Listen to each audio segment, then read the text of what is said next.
Hello everyone, and welcome to day 3 of our Getting to Know Our Watercolors 5-day challenge. In today's video, we are going to be exploring and creating mark making with items that you might find around your house, in the art studio, or at an art supply store, and you're just like, what would I use that for? I do watercolor.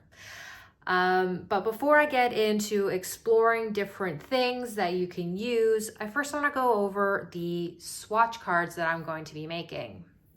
What I'm doing for my swatch cards is pre-labeling them up at the top corner. That way when these have been set aside to dry, I won't have to try to remember which item was which for doing the going back and, labeling it. And just so you guys know, for the sizes that I will be cutting them with, I am making them 3.5 inches by 5 inches long. What I have here is a standard craft store paper cutter. I actually think I got this at Staples, which is, a basic stationery work supply store. And this paper that I'm using is one of my favorite Stonehenge watercolor papers. It's a cold press, and it's a 300-pound paper. And it's pretty stiff and thick. I recommend that for today's experiment, you use whatever water paper you have on hand. Use your most favorite paper. That way, when you are going to sit down to do some of your painting, you're able to reference to see what it'll look like on your paper. If you aren't the type to use loose sheet paper, you can do today's exercise in your sketchbook. If you'd like, you can cut out a couple of pages and make swatch cards if you'd like as well. So basically, I'm just going to line this up to my cut line, hold it up, and cut. Now, because this paper is a bit thicker, I have to post bend it and then divide it in half. And then I'm gonna just grab my ruler and mark the 5-inch marker. As you can see, the one sheet isn't perfectly 3.5 inches wide, and that's okay. This originally came from a 10 by 14, and that's okay. I'm okay with my swatch cards not being 100% perfect. I'm not too sure why it's so awkward doing this on camera, but it feels really weird. Probably because making swatch cards is just one of those things that I do so naturally. It's a physical, automotive, muscle memory kind of thing because I do it so often. But now that I have a camera in front of me, I'm like, where is my stuff? And now I'm just gonna cut them where I've put my 5-inch marker, and then we are good to go. I thought I'd start today's video off for the very first one that we're gonna create being my favorite of all times for mark making and getting a little bit of funky texture in my watercolor landscapes. And that is the palette knife. They come in different shapes, sizes, and you can even find some that are made out of plastic.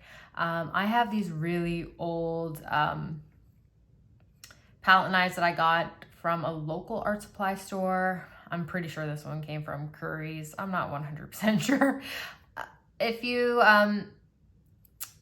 follow me on Instagram or YouTube, you will recognize this one because I've had it in a lot of my videos and I've actually talked about it before.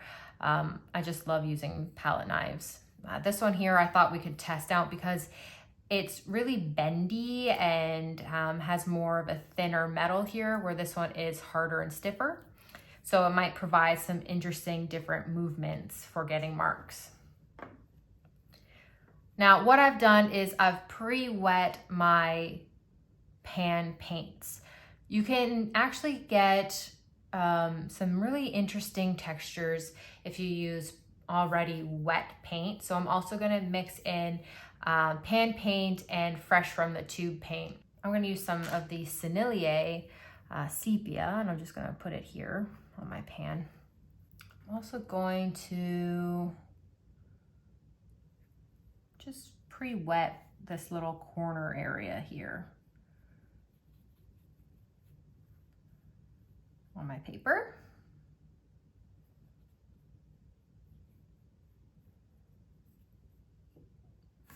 Take my palette knife, dip it into my favorite green, and see how I have paint here?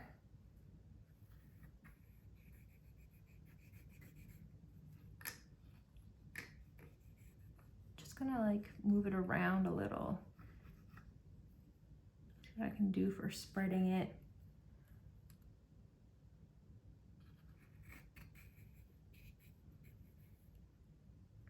Next up, I'm just gonna try this one in the wet paint. It's wet watercolor paint. Should act just as if you're using, say, for example, acrylic paints or anything like that. Sure hope I have enough. I'm just gonna.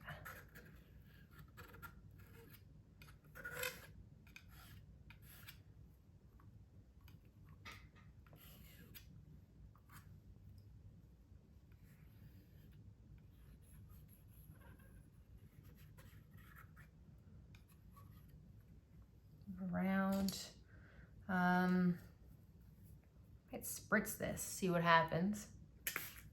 What I really like about palette knives is the fact that there's this versatility in it. You can get some really deep, chunky, thick paint on it and spread that around, which then also lets you then spritz it with your water bottle and have water flow within it.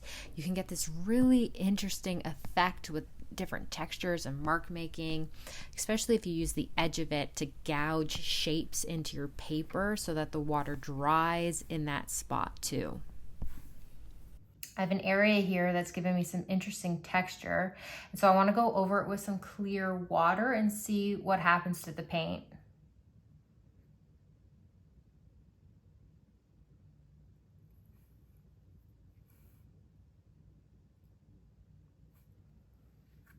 And I'm gonna do some little scratches with it too.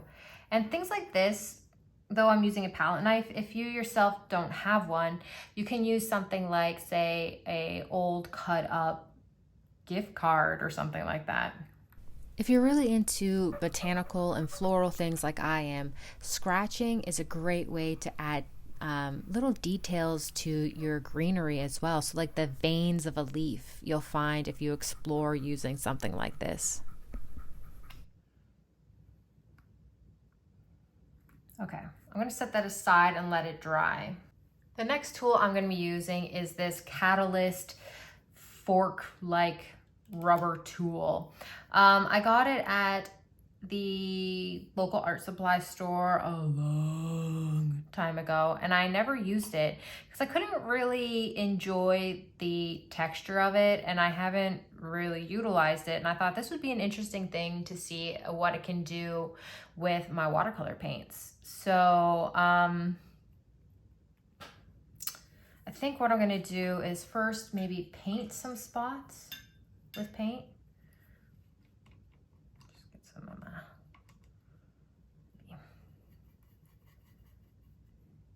Mix in some color.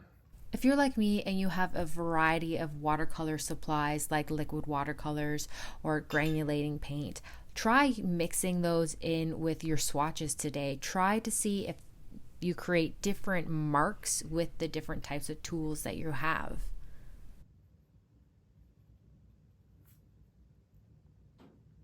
Now I'm gonna drag it through. So I'm starting on the one end and just gonna pull it through.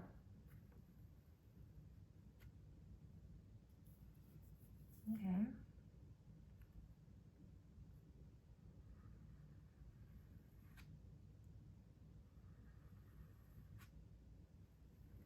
Interesting. I suspect if this was more stiff and not rubber, like say a fork, if you're willing to spare a fork and have it used as an art supply tool, you could probably get similar results, but some interesting texture in here in that area. And seeing as how we know how that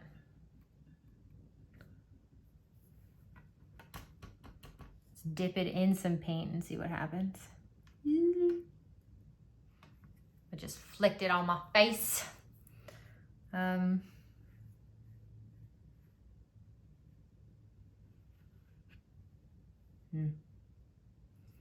Okay, it's plastic, so it's not absorbent. But that was dipped in the paint.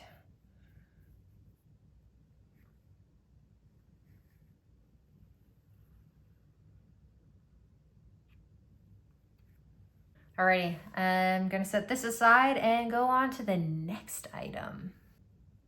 In my house, I have a lot of dried flowers lying around, and I thought some of this would be an interesting way to see if I can get some cool textures. So I'm gonna dip it into the paint and see what happens. Okay, this isn't really working. Well, we'll find out. This is all about exploring and finding things, so if it doesn't work, it doesn't work. It's not working.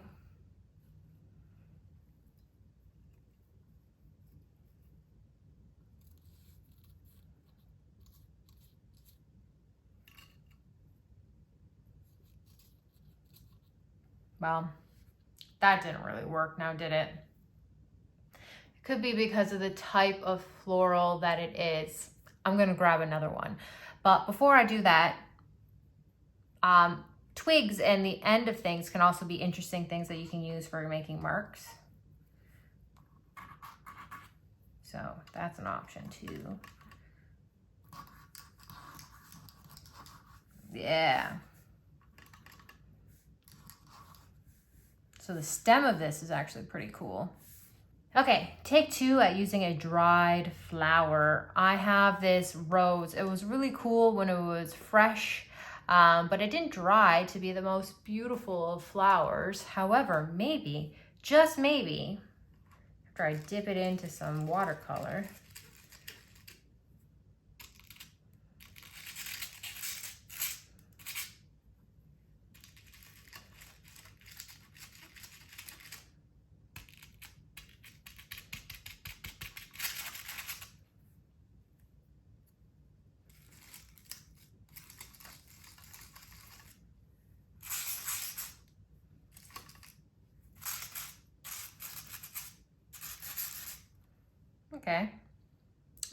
okay.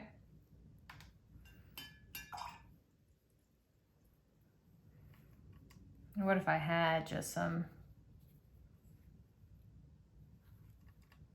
paint here?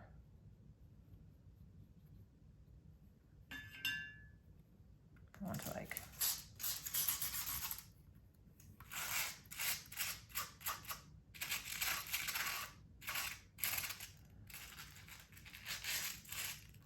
Whoops.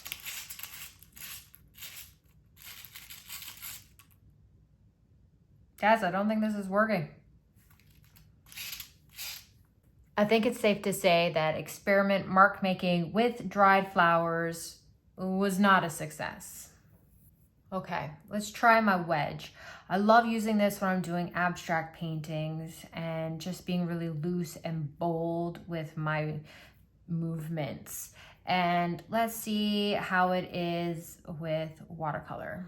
Just put some dots of watercolor around here, because this is typically how I use it. And I'm also going to use some of my liquid watercolors. And as you can remember from day one, the Eco line is quite overpowering, so might provide an interesting overall appearance on the page. Gonna spin this around, sort of the right size, and roll it. When you're exploring your mark making today, I want you guys to really have fun. Just sit down and test out any idea that comes to you. Don't feel like you have to have the greatest discovery and that you're going to use all these different things. You saw me have a hard time with my dried flowers, and that's perfectly okay if you go through this same experience as well. Put on some music while you're doing this and just relax and enjoy the process. Oh, also, if you don't have things like, say, this wedge here, you could do it also with a old used gift card or something like that that's no longer going to be used, and it's okay to be taped up and get paint on it and things like that. You want something that's a flat surface that's going to allow you to just move it around. All right, and there's a wedge and the kind of marks you can make with it. Okay, I know the dried flowers didn't work, but I did write down a swatch card for trying eucalyptus. So, what I'm gonna try to do is actually use some of the liquid, so there's a lot there, and then kind of just like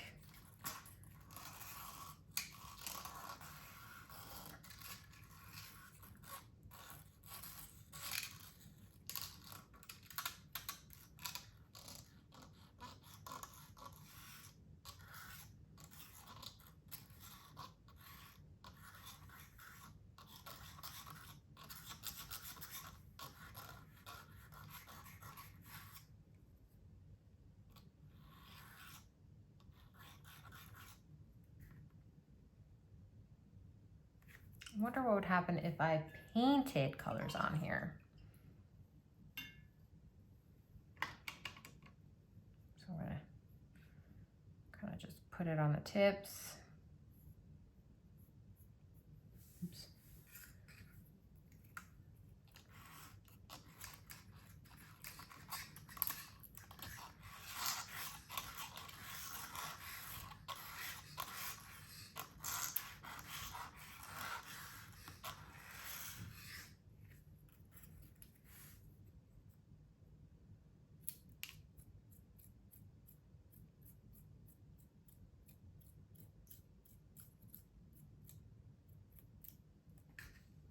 Well, I wasn't very successful at making splatter because it's splattered everywhere else.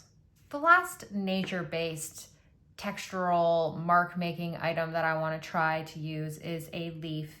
This may qualify more as a texture-based material and how I'm going to go approach it, which would be more suitable for tomorrow's video, but I am determined to try one more dried nature and create marks with it. Hello, future Leah here. I just want to state that this day was not my best day for dried items, and I want to say it again, and I know I've already said it during this video, but it's okay for these experiments not to turn out. We still learn and grow and see what happens when we mix these things together. I've come up with some alternative ideas since recording this video, and those ideas are some string that you might have lying around or ribbon that you might have that you could have gotten from a floral shop because they tie up their bouquets when they give them to you. Also, you know how when you buy jewelry, sometimes the pendant comes on one of those like ball chains and you don't end up wearing the ball chain, but you keep it and you're like, what do I do with this? Something like that could create some interesting textures. Marbles and rolling them around the page and moving it into the paint, I think that would create some interesting marks as well. Now that they've dried, let's take a closer look at the kind of marks that we made with today's experiments. So first up is the palette knife. As you can see, you can get some really interesting gouges and scratch lines, as well as just plain texture from the paint scraping onto the texture of the paper itself. Next up, let's look at the wedge. It's really good for just scraping and moving things around.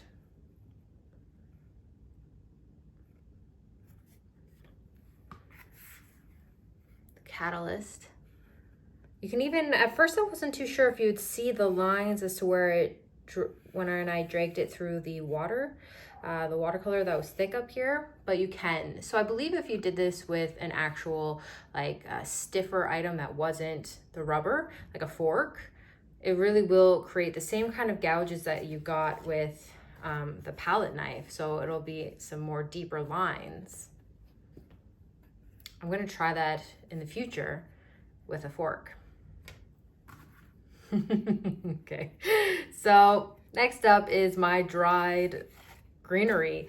So yes, using dried flowers didn't really work for me. And I'm thinking in the future, the next time I have a fresh bouquet of flowers, I'm gonna try it with the fresh stuff because it'll be less likely to break off and flake and things like that. So I learned a lesson, and even though I was able to create some interesting lines in the end, I am not a huge fan of the dried flower, but I did like how I was able to use the tip of it as a stick to gouge, which is another great way. So if you have gone outside and you have a tree in your yard or in your neighborhood and you picked up a little twig, I think that would make some interesting mark making tools.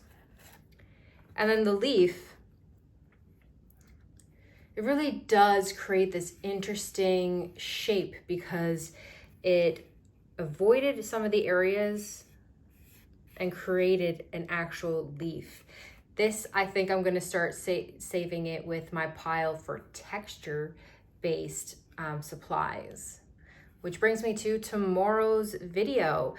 Day 4 of our 5-day getting to know your watercolor art supplies is going to be all about finding items to provide texture to your paintings and your creations.